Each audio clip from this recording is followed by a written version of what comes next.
네, 안녕하십니까. 저는 강남 테마피부과 원장 피부과 전문의 이학규입니다.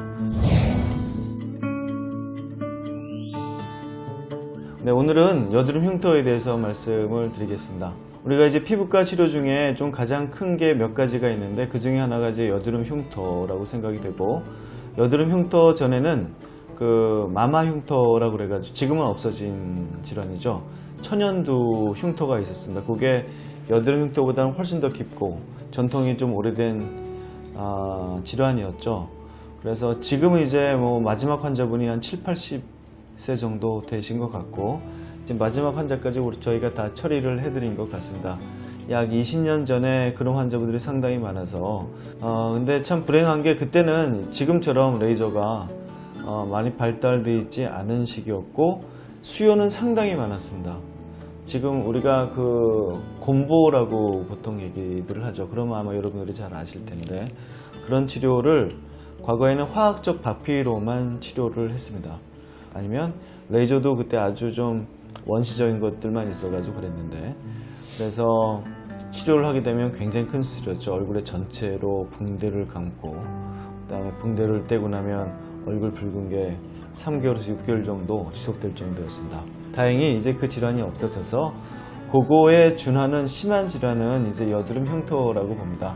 여드름 흉터는 마마 흉터에 비해서, 곰보에 비해서는 굉장히 좀 낮고, 그 다음에 넓이도 아주 크진 않죠.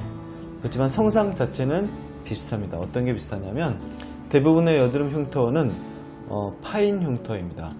어떤 경우에 화상 흉터 같은 경우는 튀어나온 흉터도 있고, 평평한데 텍스처만, 질만 좀 바뀌어 있는 흉터도 있는데, 여드름 흉터의 대부분의 성상은 들어가 있는 거죠.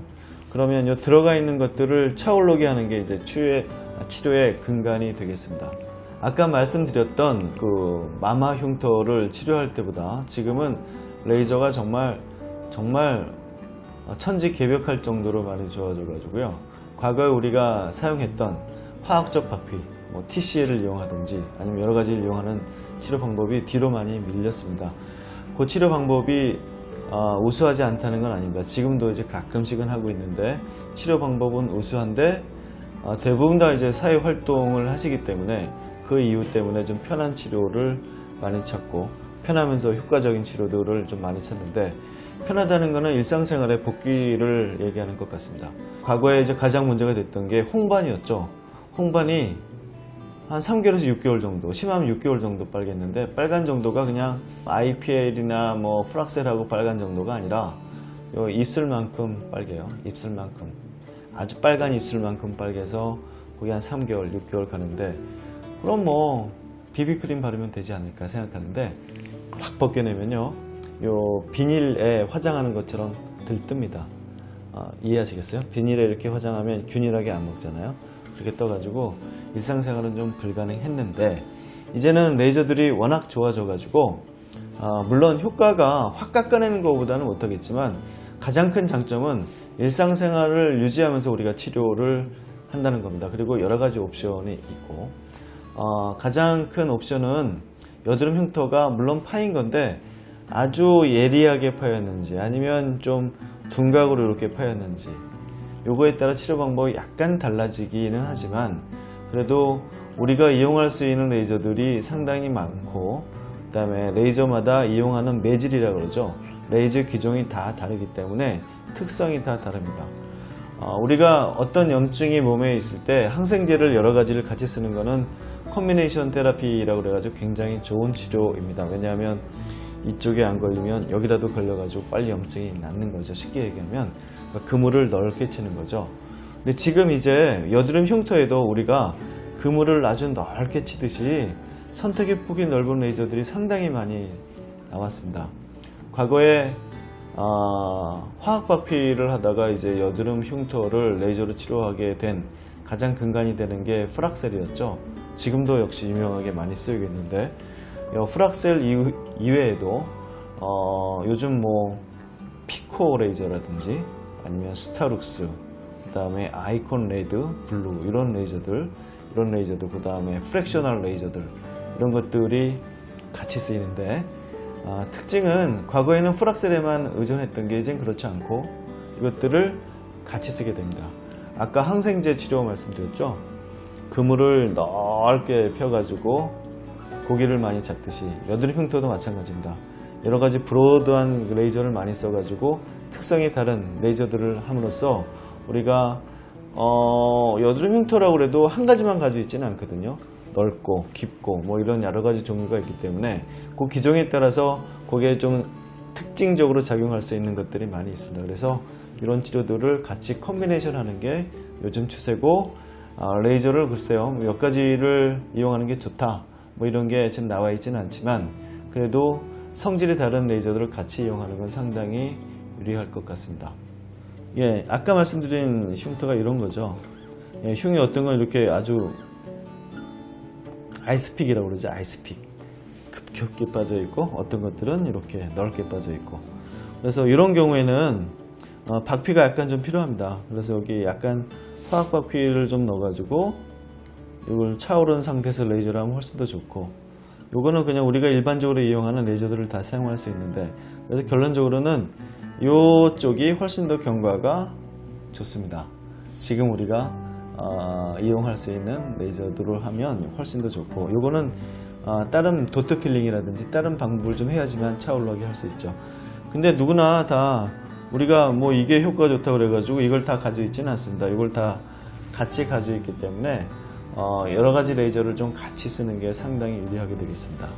그래서 제가 아까 말씀드렸죠. 프락셀이 처음에 시작이 돼가지고 레이저 치료로 흉터를 치료하게 되었다.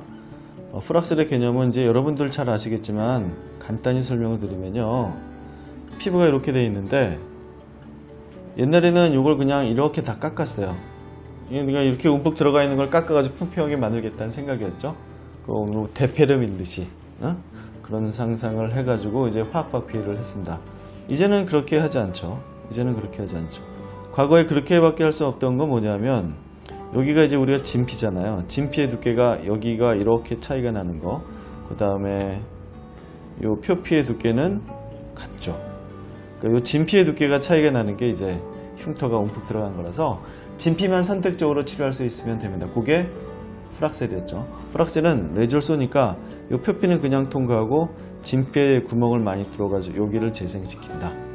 이게 프락셀의 개념이고, 이게 프랙셔널의 개념입니다. 사실은 이 프락셀 나오기 전에 이런 개념이 있었습니다. 정상 피부에 여러 가지 흉터를 만들었더니 이 흉터 부위를 정상 부위에서 여러 가지 세포들이 가가지고 정상화 시키더라. 그걸 이제 레이저를 이용해서 만든 게 프락셀이었고, 그 이후에 굉장히 많은 레이저들이 나오게 되었고, 이런 이론을 이용한, 빛을 이용한 치료들이 아주 본격화되었습니다.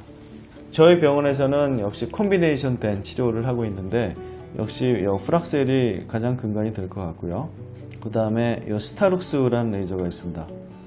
스타룩스 레이저도 하고, 그 다음에 피코 레이저 아주 유명하죠. 이 피코 레이저도 이용하고, 그 다음에 요즘에 좀 각광받는 게 아이콘 레드라는 치료가 있습니다. 이것도 레이저 이름인데 이름은 참 예쁘게 잘 짓죠. 아이콘 레드도 있고요, 블루도 있고요, 여러 가지가 있습니다.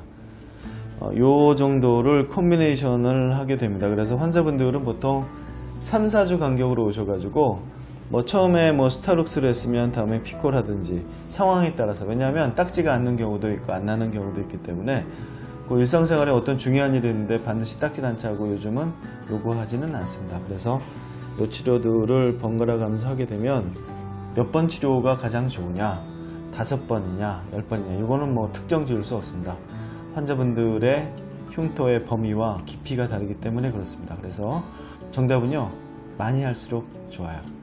뭐 100번을 할 수는 없겠지만 많이 할수록 정상 피부에 많이 가까워질 거고, 그 다음에 이게 여드름 흉터가 좋아지면서 주위에 있는 피부도 많이 좋아지게 됩니다. 그게 큰 장점인 것 같아요.